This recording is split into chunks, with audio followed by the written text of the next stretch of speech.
totally devoid of any rancor, totally devoid of any breach of the peace. He was not happy because that will end his regime on the 27th of August. And then he came up with a bogey, a phony excuse. He then induced the ABN, Association for Better Nigerians, and Nzeribe to approach the court to stop the stop the pronouncement of the results, which results were already known to all Nigerians on Saturday night, because every electoral commissioner in each state had already declared the result in his own state, and all that NEC needed to do was to take a calculator and add up all the figures in 30 states of the Federation. Babangida will not want the Nigerian people's verdict to be respected. So he defied it, ignored it. It's a slap on the Nigerian people's face. It's a slap on the face of God. Because God for once gave us the freest election in the history of this country and destroyed all the bogies, all the myths. In spite of the court injunction, the election went ahead successfully. Again, General Babangida's body language. On the strength of that same infamous and corrupted court injunction, Babangida annulled the election.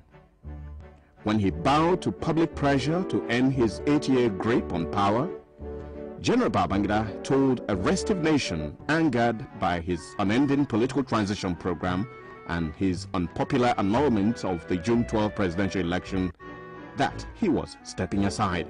The federal military government, on the most unconvincing and disingenuous premise that the judiciary court itself decided to cancel the election and its results, I say categorically that this decision is unfair, unjust, and consequently unacceptable. The measures which followed the sidestepping showed that General Babangida perhaps hoped to someday return to the main track once the conditions were right. His body language. General Babangida installed an interim national government headed by Chief Ernest Shonekon. The composition of the interim administration included General Babangida's Chief of Defense Staff, General Sani Abacha. This was greeted by a widespread public outrage. The agitation for the removal of what was later described as the Babangida contraption became intensified. The interim national government was soon to be proclaimed illegal by a federal high court in Lagos. General Babangida's perceived proxy in the national government eventually announced to the nation that the head of the administration had resigned. Chief Ernest Shonekon took over as head of state and commander-in-chief of the Nigerian Armed Forces at the most trying time in the history of our country. Politically, economically, and socially, there were lots of uncertainties. Things appeared bleak, and the atmosphere was heavy with uncertainties. However, driven by the belief in himself, his countrymen, and love for his country, he accepted to face the challenges of our time. I would therefore like to take this opportunity to pay tribute to him for his selfless service to the nation. Consequently, the following decisions come into immediate effect. The interim national government is hereby dissolved.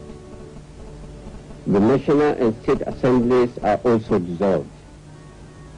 The state executive councils are dissolved. The brigade commanders are to take over from the governors in their states until administrators are appointed. Where there are no brigade commanders, the commissioners of police in the states are to take over.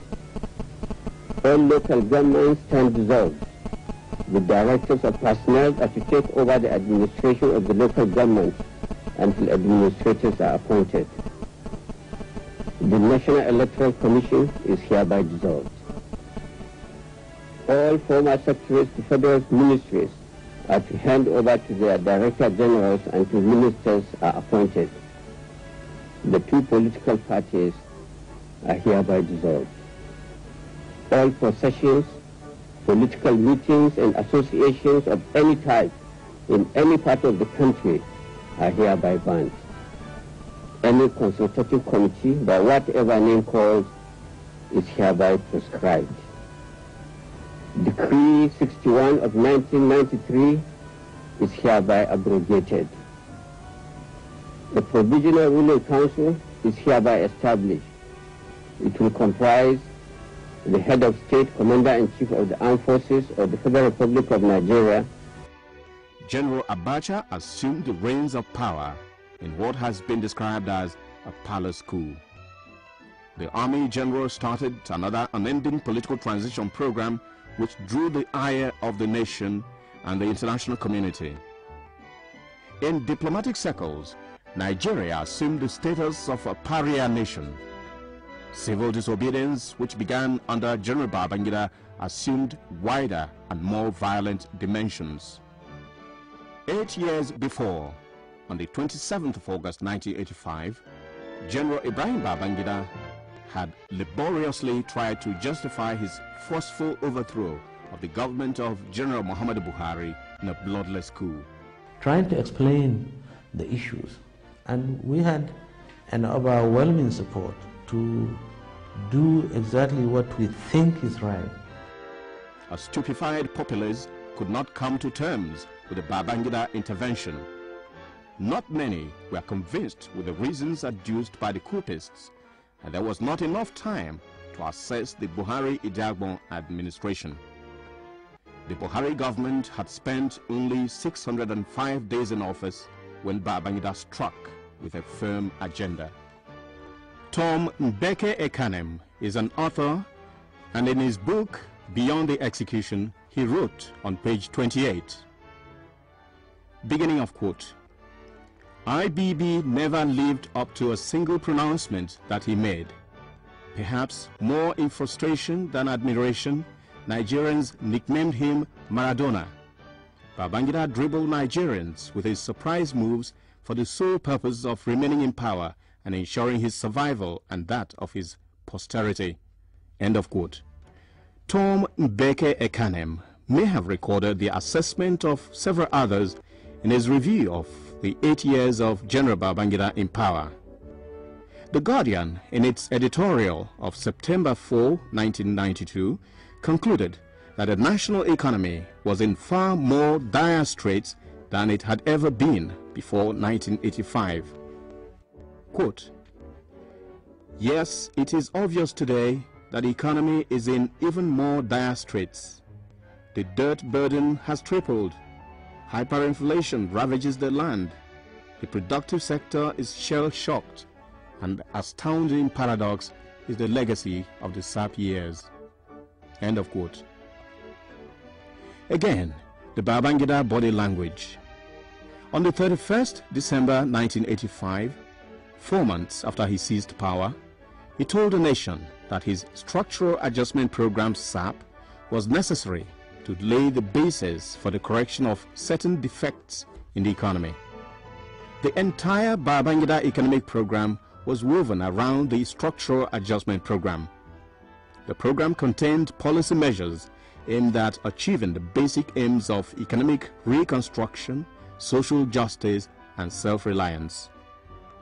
Although the government recognized the pain that would go with the structural adjustment program SAP, it pushed forward the argument that it was necessary to lay the basis for the correction of certain defects in the economy.